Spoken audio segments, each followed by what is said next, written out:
comme l'a précisé tout à l'heure Fulbert, nous ne donnons pas de mandat à qui que ce soit. Notre rôle n'est pas de donner de mandat présidentiel. Parce que le mandat présidentiel, c'est le peuple togolais seul à travers des élections qui va le concéder. Ce que nous pensons qu'il faut concéder, c'est la possibilité de se présenter ou pas aux élections présidentielles. C'est ça. Il faut que cela soit clair dans l'esprit de tous et pas de spéculation. Parce que nous avons entendu souvent dire ceux qui veulent accorder un nouveau mandat au président Faure. Nous n'avons aucune possibilité de ce faire. Le seul qui peut accorder un nouveau mandat au président Faure, qui peut donner un mandat à quelqu'un d'autre, c'est le peuple togolais à travers des élections. Voilà. Alors, souvent, je répète quelque chose et nous en avons fait notre cheval de bataille dans nos discussions et dans nos diverses concertations. Comment faire de la politique dans un pays comme le nôtre? Il faut faire la politique de ses moyens.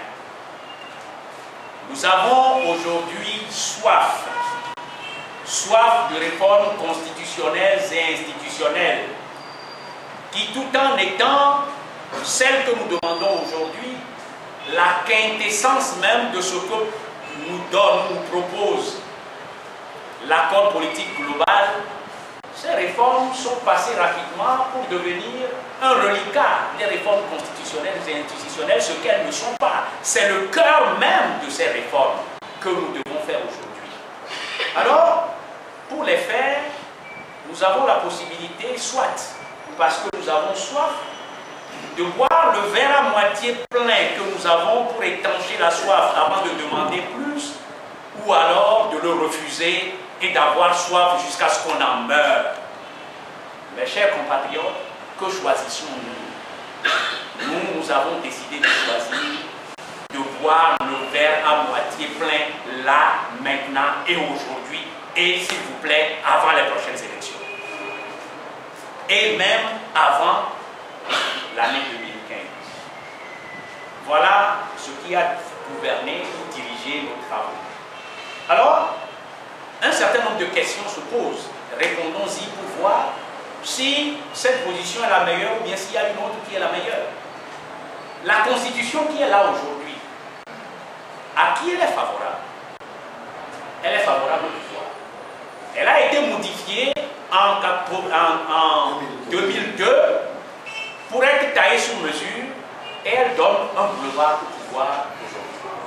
Si elle nous avait été favorable, si elles avaient été favorables aux forces démocratiques et à ceux qui militent pour l'état de droit, il aurait fallu qu'on passe par le processus du Burkina Faso avant qu'elle ne soit favorable à quelqu'un d'autre. C'est-à-dire, le verrou de la limitation de mandat étant dans cette constitution, il aurait fallu, si quelqu'un veut se présenter à d'autres, à des élections plus que 2 fois, qu'on saute le verrou. Or, ce verrou n'existe pas aujourd'hui dans notre constitution.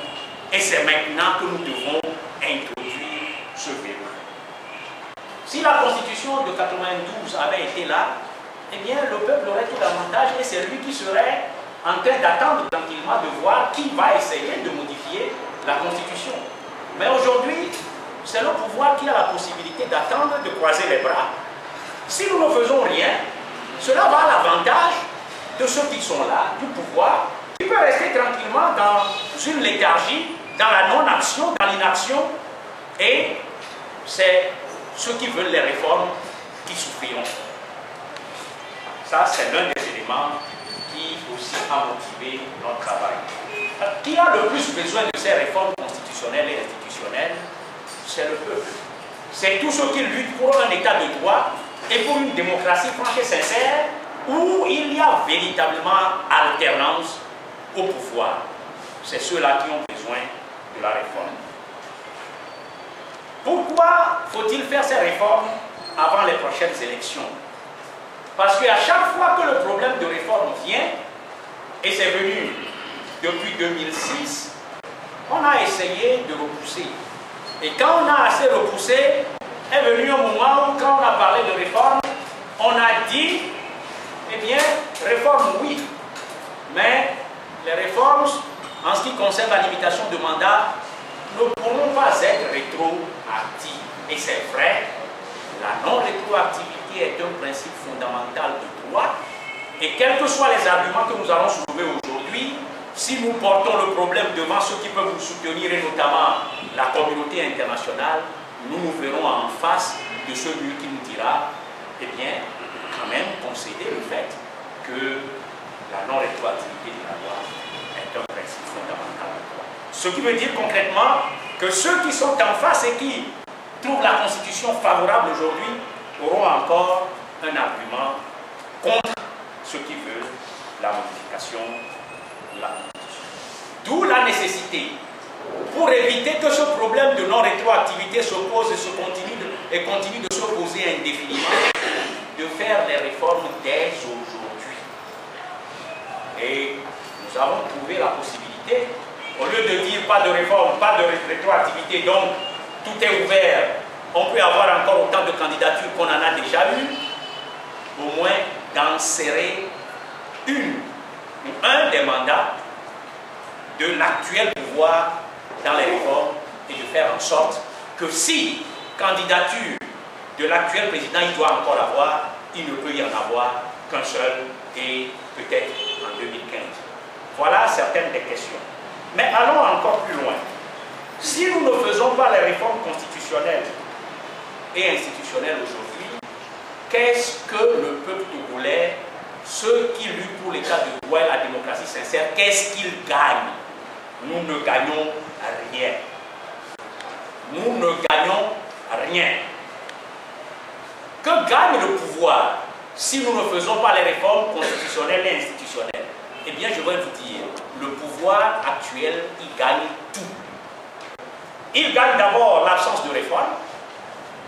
Il gagne la candidature multiple du président Faure Gnassingbé, puisque dès que nous aurons fait les élections 2015, on nous dira encore problème de non-rétroactivité, eh bien, les boss, passons les 3 mandats par perte et profit. C'est depuis 2007 que moi, j'ai écrit un livre, Togo à quand l'alternance politique, et de la page 265 à 267, je disais très bien en octobre 2007 à l'opposition, faites tout pour que dès que les élections législatives sont terminées, les réformes soient faites. Et je précisais qu'à défaut, l'actuel chef de l'État fera 2 mandats.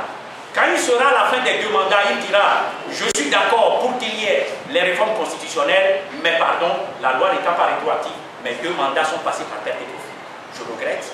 J'ai offert même ce bouquin à des membres de l'opposition. Personne n'en a tenu compte. On en est là aujourd'hui. Devons-nous encore commettre l'erreur de pousser l'outrecuidance à aller en 2015, à aller après les élections, pour qu'on nous dise c'est désormais 3 mandats qui ne comptent pas et non plus 2. Nous disons non. Quel autre avantage le pouvoir a s'il n'y a pas de réforme? La possibilité d'avoir le présent mandat qui ne comptera pas non plus, puisque nous disons que le présent mandat doit compter. Si on ne fait pas les réformes aujourd'hui, on a la possibilité qu'on nous dise le présent mandat non plus ne compte. Nous avons aussi, le pouvoir a aussi la possibilité d'exclure, comme j'ai dit tout à l'heure, le mandat qui va commencer en 2015. Et il a en plus la possibilité d'éviter tout ce que l'opposition propose dans son texte de loi devant l'Assemblée comme élément de transparence des prochaines élections. Donc quand je dis le pouvoir actuel va gagner tout, vous imaginez avec moi tout ce qu'il gagne, c'est-à-dire c'est le rôle. C'est le rôle. Alors si nous ne mettons pas notre proposition que nous faisons là dans les réformes, est-ce que M. Faure Gnassingbé ira ou pas aux prochaines élections? C'est-à-dire si nous ne mettons pas cette disposition pour obtenir les réformes, puisqu'il s'agit de faire des concessions, est-ce que M. Faure Gnassingbé ira ou pas aux prochaines élections? Je défie qui que ce soit parmi vous ce soir de me dire qu'il est sûr que le président Faure Gnassingbé n'ira pas aux élections. Il ira. Oui, il ira. Si nous faisons les réformes avec ces concessions, pourra-t-il y aller? Oui, il ira. Conclusion, nous ne perdons rien à mettre ces éléments-là, à faire ces concessions et à obtenir les réformes. Alors, si nous refusons de mettre ces dispositions dans les réformes, est-ce que nous pourrons avoir ces réformes? Si nous refusons de les mettre dans le texte, est-ce que nous pourrons avoir ces réformes? Non, parce que les gens d'Unir vous disent, c'est nous qui avons la majorité à l'Assemblée et nous ne ferons jamais de réformes qui nous mettent le couteau sur la gorge, ce qui est tout à fait normal. C'est des êtres humains comme vous et moi. Ils ne vont pas faire une réforme qui va à l'encontre de leurs intérêts. Ils refuseront. Donc nous n'aurons pas de réforme. Quel est alors notre avantage à ne pas mettre cette disposition, faire cette concession-là? Nous n'avons aucun avantage.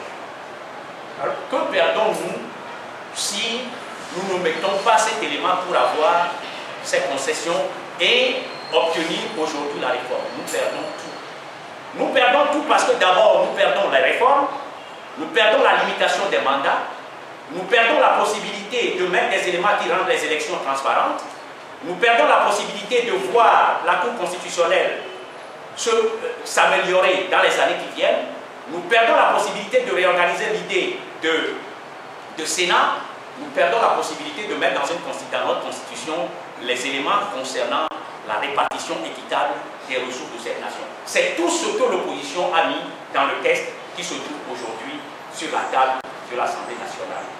Alors, si nous avons les réformes après 2015, que gagnons-nous?